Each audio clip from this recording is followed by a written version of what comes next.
Ukitaka kutunza kipawa, namba moja, kuwa mtu mnyenyekevu. Cha pili, acha kiburi, acha kukomoa kwamba bila mimi haiendi. Acheni kwaya, naomba naongea na nyinyi. Nataka tuingie kwenye ibada ya mchana.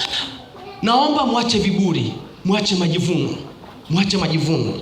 Lakini namba tatu, uwe muombaji hata kwa kufunga na kuomba. Kipawa hichi kina vita. Unaweza kupangwa, kunyang'anywa na adui, au Mungu mwenyewe anaweza kukunyang'anya akampa mtu mwingine. Sauli aliinua kiburi, Mungu akamnyanyua Daudi. Kwa hiyo kipawa chako yenyewe ina vita. Hakuna mtu anayependa ufanikiwe. Hakuna mtu anayependa upendwe. Hakuna mtu anayependa upenye. Hakuna mtu anayependa upate kazi. Eneo unalofanyia kazi unashangaa watu ndio unapendwa. Kuna watu watakupiga vita. Kipawa kina vita, sio kanisani, hata kanisani kina vita. Tena kanisani ndio balaa. Unasimama tu hapa na maiki. Na jicho moja kama makengeza. Domo limekaa hivi. Haleluya, adoni Bwana. Amen. Yani watu wanasikia hata kama mtu alikuwa amekaa na nyanyuka. Unashangaa unasema huku kwa shetani amekuja kwenye kwaya ni agent nini? Halafu mbona anaimbaga sauti yake ni tamu sana kwenye kwaya. Unashangaa vita. Vita unatengenezewa tuhuma. Unatengenezewa vita. Haya, kanisani wewe ni kiongozi mzuri, unaongoza vizuri, unaongea vizuri. Kwa nini baba anampenda? Bila shaka kuna kitu. Vita. Watakushawishi hata wakuondoe kwenye hiyo nafasi. Kule kazini ulipo watakupiga vita.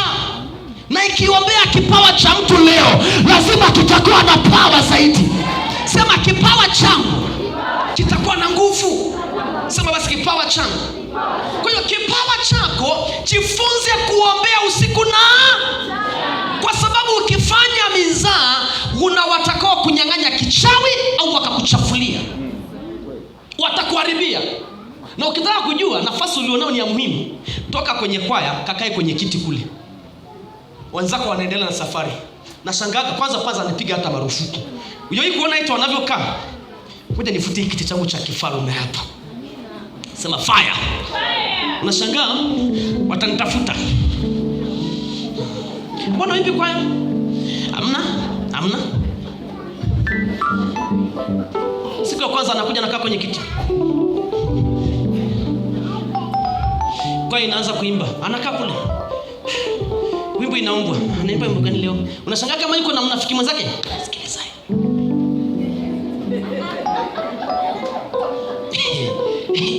Wengine wanaanza kuimba. Yeye anaanza kuhesabu wa kwanza mpaka wa mwisho. Siku ya kwanza, siku ya pili, wiki ya Mungu nampate roho ya ujasiri. Msimsemeshe, akae kule. Siku ya pili, wiki ya pili, wiki ya tatu, wiki ya nne hasemeshwi. Tena muimbe siku hiyo na upako ushuke. Alafu ikitokea Mungu ashushe upako mpaka mnamwagiwa baraka, mpaka pesa zinaachiliwa. Anajiuliza, akifika nyumbani anatumia wengine message. Hivi mage. Hivi hiyo kwaya vipi? Mbona sielewi rafiki yangu? Hebu nipe data za kwaya. Nipe issue za kwaya.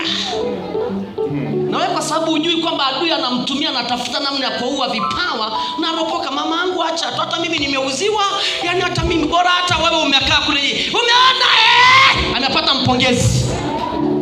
Umeona mimi nimesema nisogee. Shosti haifiki popote.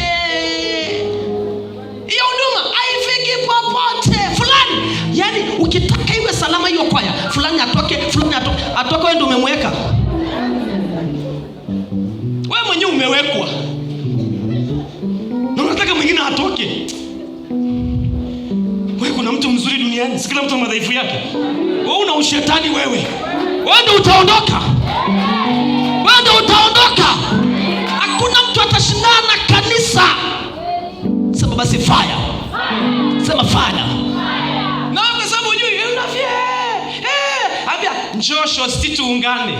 Kumbe hujui kwamba tayari mwenzaka ana mapigo, anashindwa kurudisha mguu aje taratibu, anashindwa pa kupita. Mwenyekiti atamuonaje? Fulani atamuonaje? Anatafuta timu. Anatafuta nini? Timu aunge line. Na wewe kwa sababu hujui, kweli hebu tukae leo. Ukikaa nasema asante Mungu nimepata boga lingine naongeza timu. Usipomtafuta, akikaa wiki ya kwanza, mwezi wa kwanza, mwezi wa tatu, anakuja kanisani, unashangaa anaanza kunyong'onyea. Ukiimba ni kwa neema tu Bwana tumefika hapa, unashangaa anasema anajua wimbo, ni kwa neema tu Baba tumefika hapa. Kwenye kiti anaimba, ni kwa neema tu Baba tumefika hapa, ni kwa neema tu tumefika hapa. Anatamani kuja, lakini ameshatupwa. Ng'ang'ania neema. Ng'ang'ania. Kuna watu pia watakupiga kwenye uongozi, watakusukuma furaha yao. Ukitoka anasema tulikuwa tunakuombea tu utoke. Unasema wananichukia. Omba, simama, sema mnichukie, mnipige vita, madhabahu imeona kipawa, siondoke kwenye madhabahu, nitafia madhabahu. Ukitoka tu anasema nani? Daudi yuko miongoni mwetu. Tungeendelea. Unajuta kurudi, una laana ya madhabahu, una laana ya kiongozi, una laana ya mshirika, una laana ya baba yako wa kiroho. Piga. Mwisho unakuwa unaiona tu madhabahu kwa mbali. Kumbe lengo la maadui walitaka kukupush. Kisha sogea na wasema, walikuwa nakushauri, "Baya, usiende tena kwenye ibada. Usiende. Hafiki mbali. Hata hiyo huduma unafikiri itafika mbali. Hamna wokovu pale. Na fulani hajaokoka, hamna kitu." Lengo kubwa, mwanzako ni muasi. Anataka apate muasi mwenzake. Mwambie, kama umeona ubaya, nenda zako, mimi siondoki. Wacha nifie hapo. Sema unanielewa vizuri? Unanielewa vizuri jamani? Unanielewa vizuri? Hata kanisani waasi wapo. Wanatafuta kuondoka na wewe. Hawana mahali pa kukupeleka. Wakishakuharibia. Si unakumbuka Hawa na Adam? Hawa alipokula tuna akasemaje? Misifi mwenyewe. Hawa, Adam, chukua chakula. Jamaa akamwambia, "Mbona Mungu nimeleta chakula kula." Na kwanza namsifu Adam, alikuwa mwanaume. Sio mchezo kumshinda mwanamke eti. Akamwambia, "Kula chakula." Kana alipomaliza wakawa kitu kimoja. Mwanamke akasema, "Simepata." Nyoka na akapata kampani. Mungu alipokuja, timu wote.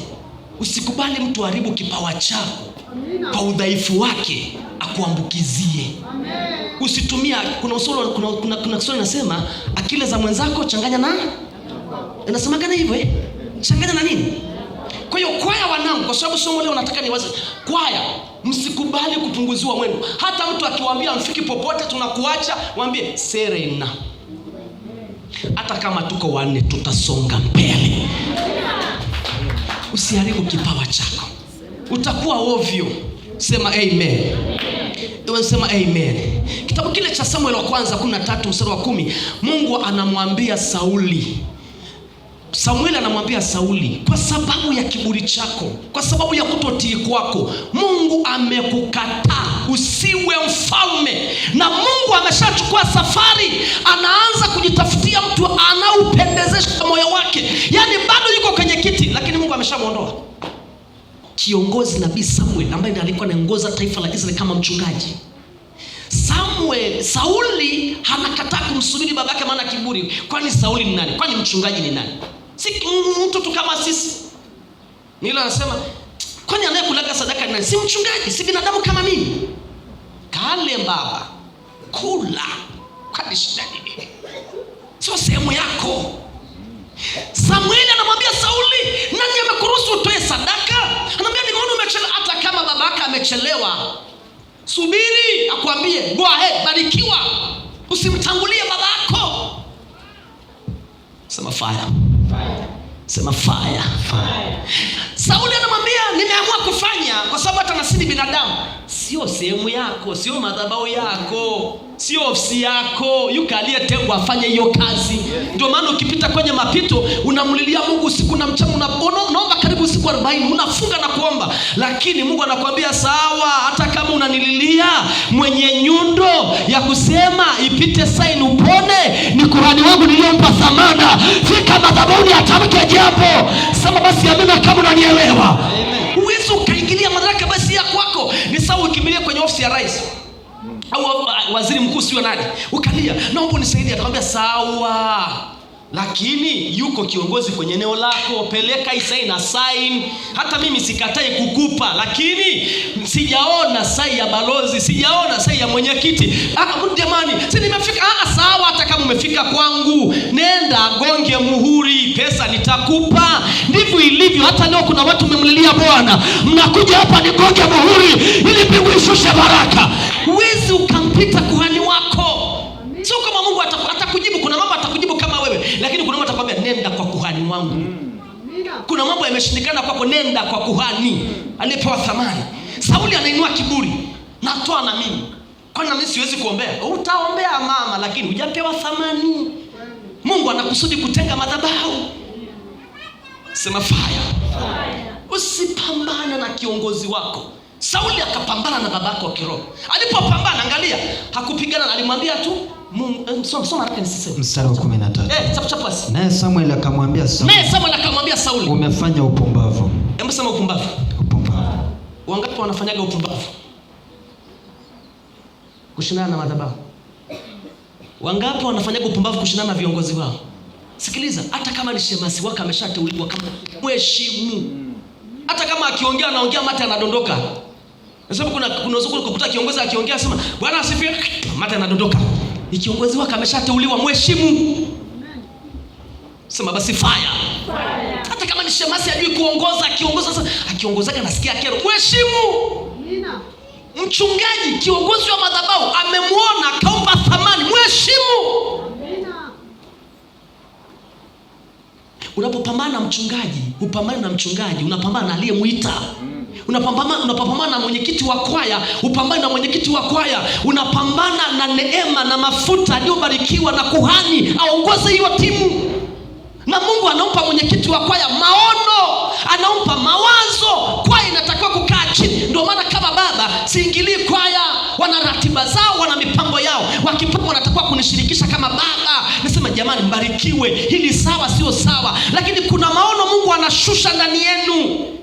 Na Mungu akishusha anashusha mpaka na nyimbo, ndoto, maono. Mimi kama baba nikubariki. Sitakiwi kukwamisha au kuingilia, niko hapa support. Hakuna kiongozi awe mzee awe shemasi anayepingana na idara hiyo. Hiyo ni huduma kama huduma zingine. Sijui kama kuna watu wananielewa jamani mahali hapa.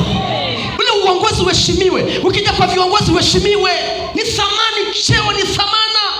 Ngoja nikupe mfano. Leo mzee wangu wa kanisa hapa, nikamwambia kuanzia leo sikutambui kama mzee wangu wa kanisa. Atakaa na mimi tena? Atakaa na mimi tena? Alikuwa samana, lakini sikutoi mamangu, sijasema hiyo. Nimempaka thamana. Amepata heshima ya kusimama mbele ya umati wa watu.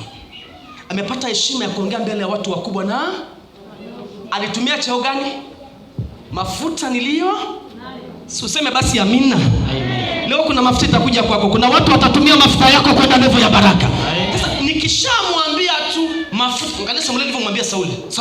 Samuel alimwambia Sauli, kuanzia leo Bwana amekukataa.